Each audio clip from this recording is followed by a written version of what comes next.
Diálogo Directo. Son las 12 horas con 33 minutos. Empezamos la entrevista del día. Vamos a conversar con el economista Anderson Argotti sobre el reciente anuncio del presidente Lenín Moreno de conformar este Consejo Asesor Económico, y también vamos a hablar sobre el decrecimiento de la economía que proyectó recientemente el Banco Central. Bienvenido, Anderson. Soy Patricio Peralta.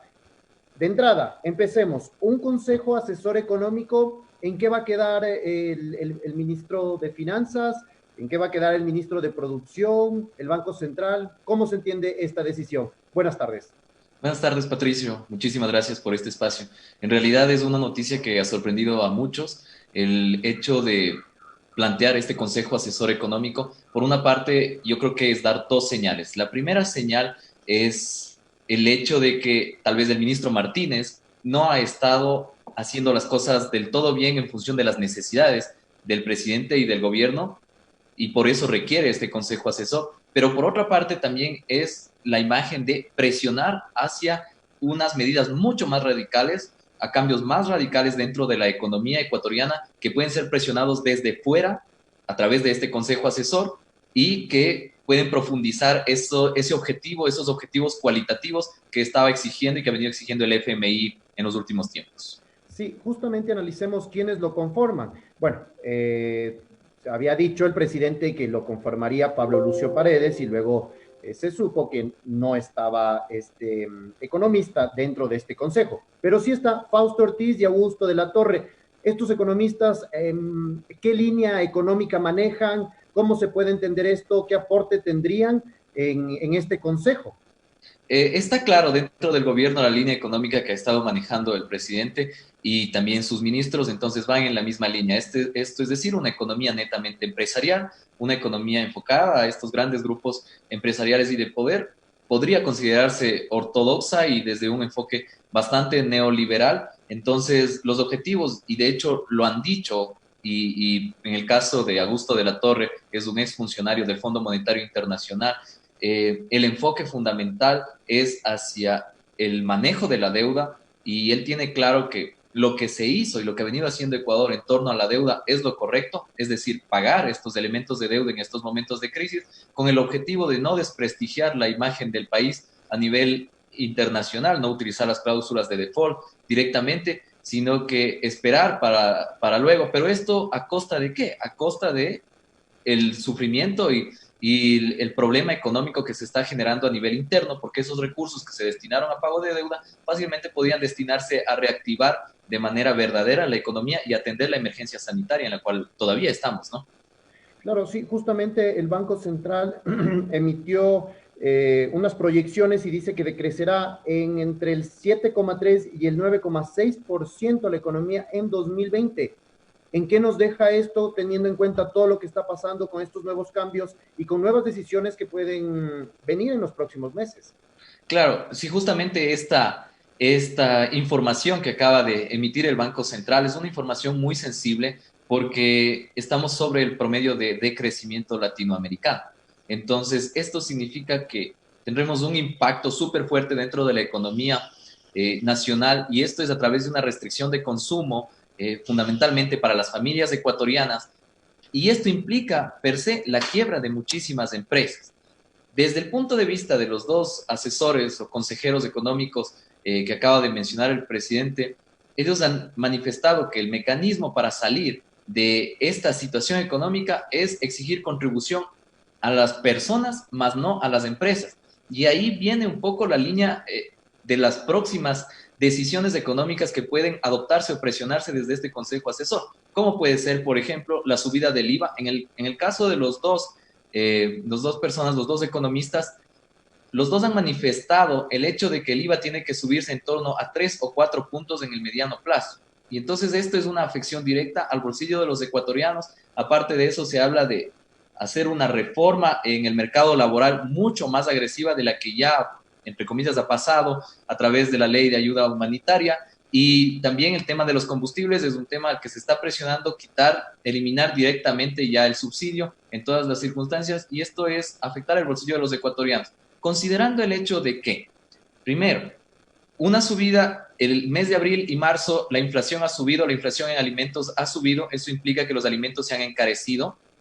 El segundo elemento es que los sueldos se han reducido de aquellos trabajadores que aún mantienen sus trabajos. ¿Y esto qué significa? Significa un deterioro de la calidad de vida, significa un empobrecimiento generalizado de la población, es decir, menos capacidad de poder adquisitivo, y esto es súper nefasto en una economía en la situación actual.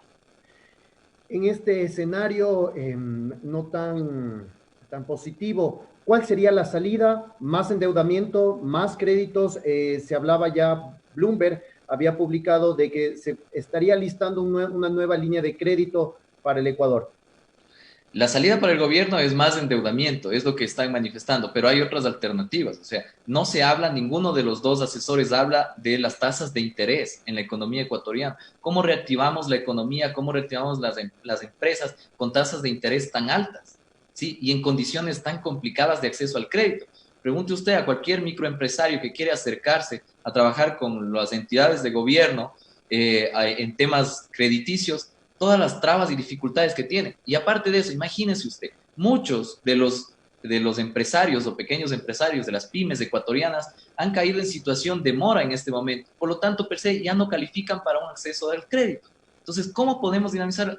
Buscando esas alternativas que vayan a apuntalar directamente al sector pequeño y mediano, que son los que más empleo generan dentro del país, los que concentran el empleo. Otra alternativa que puede ser fundamental dentro de esta línea es el hecho de recuperar dinero de paraísos fiscales, como se planteaba en un inicio en esta propuesta de ley, pero también esas contribuciones especiales a esos grandes activos nacionales que están altamente concentrados en pocas manos de la población ecuatoriana. Entonces, por ahí podemos recuperar recursos sin afectar del todo o sin afectar a la base social que son los trabajadores, que es la familia, que es el padre que mes a mes trata de llevar la comida a su casa.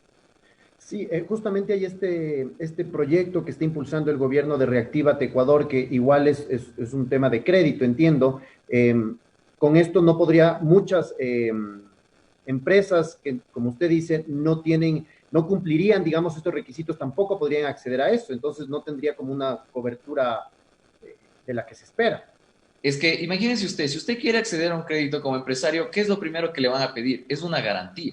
Y esta garantía es básicamente puede ser hipotecaria, prendaria y demás. Y es complicado para la pequeña empresa que no tiene altos activos poder generar estas garantías. Entonces, per se está excluyendo al grupo de empresarios que no cuentan con activos suficientes para garantizar la deuda. Entonces, se tiene que trabajar sobre eso. Y por otra parte, aquellos empresarios que se arriesgan a través de créditos de consumo, ojo, porque se han incrementado los créditos de consumo. ¿Por qué? Porque el crédito de consumo en su tasa de interés es inferior al crédito microempresarial. ¿Y esto qué hace? Que la mayoría de empresarios busquen este crédito de consumo, pero de igual manera es una tasa que está sobre el 16%. Es súper alta y es muy difícil que en estos momentos no caigan en mora, en estos momentos pueda reactivarse esto. Entonces es necesario flexibilizar un poco las condiciones de pago y también es necesario bajar estas tasas de interés, pero de manera seria, o sea, no 0.5, sino bajar enfocado directamente y permitir el acceso masivo al crédito en este momento. Sí, este decrecimiento en la economía podría provocar nuevos recortes, igual aduciendo, argumentando que hay todo este problema económico y continuar con recortes que ya han anunciado y que, bueno, en el tema puntual de la educación superior está ahorita en un tema, en una acción constitucional que está defendiendo que debe darse ese recorte. ¿Seguirían estos recortes? ¿Podrían seguirse dando? Es la tónica del gobierno, básicamente. O sea, no se puede decir que van a dejar de hacerlo porque sí. Es la línea que han encontrado adecuada para obtener este visto bueno por parte de los organismos internacionales y lo van a seguir haciendo. De hecho, estaba revisando yo las entrevistas de los dos miembros del Consejo Asesor, entrevistas hace pocos días, en los dos hablan de profundizar de los recortes, de radicalizar, de cambiar la estructura económica, de reformar el mercado laboral, asumiendo que se debe permitir la libre movilidad del trabajador. Pero esa libre movilidad que suena bonito, en realidad significa flexibilizar para un despido rápido y que el trabajador vea dónde se ubica, sea en el corto plazo, en el mediano plazo o en el momento que consiga trabajo. Entonces, ese no es el mecanismo. Incluso muchos economistas de diferentes cortes ideológicos están en este momento abocados ¿a qué? A que la intervención del Estado debe ser directa para tratar de sostener la economía, más no para restringir la economía. ¿Cómo podemos salir de una crisis con medidas restrictivas? Es imposible. Se sigue pensando en este tema del déficit fiscal y ha sido el caballo de batalla el déficit fiscal, pero por cumplir con ese objetivo que es parte o esta meta del déficit fiscal por parte del Fondo Monetario Internacional, se está destruyendo la economía ecuatoriana, se está dejando sin empleo. ¿Sí? Estamos ya ante un incremento masivo del desempleo debido a que aproximadamente entre el 20 y el 30% de las empresas después de los 60 días de cuarentena ya no han podido reabrir, han quebrado. Entonces, toda esa gente, ¿dónde se va a ubicar? Si por una parte el sector privado no invierte y aparte el sector público restringe la inversión, ¿dónde se ubica esa gente? ¿Qué nuevas plazas de trabajo se generan? Sí, justamente en este escenario hay una duda que se ha generado igual, que es el tema de la dolarización y que el presidente Lenín Moreno lo mencionó en su informe a la Nación, que va a mantener. ¿En qué queda la dolarización? ¿Cómo se puede mantener? ¿Se va a sostener? ¿Está enfocado todo este plan que está manejando el gobierno para eso? La dolarización sin generación de ingresos es insostenible.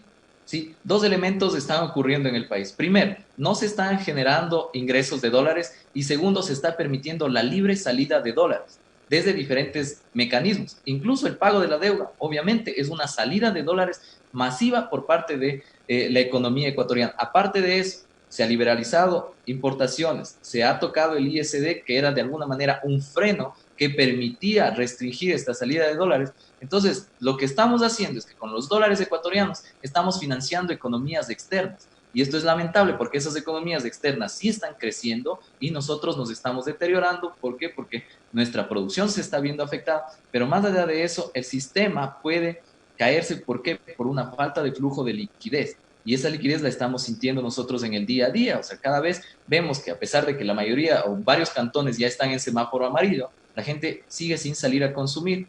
¿Por qué no sale a consumir? Porque no tiene dinero, porque no hay liquidez. Y en estas condiciones, la única situación es la presión hacia baja, es decir, el decrecimiento económico y en el caso extremo puede ser una fractura total de la dolarización.